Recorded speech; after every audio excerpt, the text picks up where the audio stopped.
Hello guys, आज हामी सरस्वतीमा घुम्न गएको। लाफिङ खान मन लाग्यो कि अनि जाम न जाम भनेर फेरि हामी च्याबिल गयौँ। उसले खान थाली कस्तो छ भनेको मिठो छ भन्दैछ।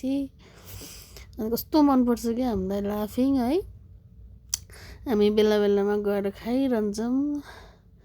अनि फेरि त्यतिले पनि पुगेन, किमा नुडल्स खान थाल्यौँ।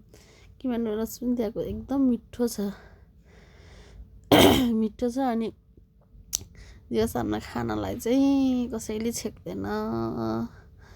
जस्तो सुकै होस् जे होस्, पैसा छ भने गएर हामी खाइहाल्छौँ। दुइटा मात्रै हुनुपर्छ, त्यो पनि खान जान्छौँ। अनि खाइयो, यस्तो मिठो लाग्यो नि। अनि हेर्नु न, सकियो सबै। त्यत्रो खाएर सक्यौँ हामीले। सोच्दैछौँ बिल कसरी तिर्ने भनेर। By by guys.